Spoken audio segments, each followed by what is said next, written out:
اب آپ کے ذہن کے اندر ایک سوال ضرور پیدا ہوا ہوگا کہ اقبال جیسی اتنی بڑی شخصیت جس نے پوری دنیا کو متاثر کیا، پھر آخر اقبال کو کس نے متاثر کیا؟ اقبال فکر نظر کے اس پیاسے کا نام ہے جو کبھی مشرق کی خانقاہوں کی طرف دوڑتا ہے اور کبھی مغرب کے کنویں میں جھانکتا ہے۔ اقبال کی دنیا محض شاعرانہ ترنگ کا نتیجہ نہیں تھی، یہ ایک ایسی ذہنی کائنات تھی جس کی بنیادیں کہیں قرآنی ورثے میں تھیں، کہیں رومی کی بے خودی میں، کہیں برگساں کی وقتیت میں، کہیں نیتشے کی سپرمین میں، کہیں مارکس کی معاشی مساوات میں، اور کہیں اسلامی تہذیب کے صدیوں پر محیط مکالے میں۔ اقبال نے ہر چراغ سے روشنی لی، ہر کنویں سے پانی پیا اور ہر دمکتی ہوئی شمع کی طرف پروانے کی طرح لپکا، لیکن کبھی کسی ایک خیال کی اندھی گھاٹی میں خود کو گرنے نہیں دیا۔ وہ پروانہ ضرور تھا لیکن کسی شمع پر خود کو فدا نہیں کیا۔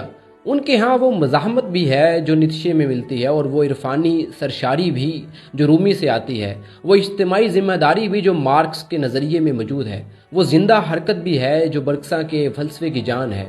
رومی کی فکر سے اقبال کی آشنائی اقبال پر اس طرح ہی طاری ہوئی جس طرح رومی پر شاہ شمس طاری ہوئے۔ اقبال جب رومی کے در پر جا بیٹھا تو فقط اقبال نہ رہا بلکہ مرید ہندی بن گیا۔ لاہور کا شاعر کونیا کے درویش کے عشق میں ڈوب کر مشرق کے ماتھے کا جھومر بن گیا۔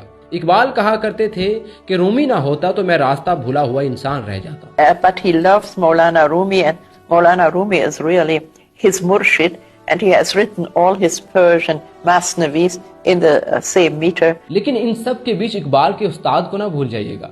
جی ہاں، میں بات کر رہا ہوں میر حسن صاحب کی۔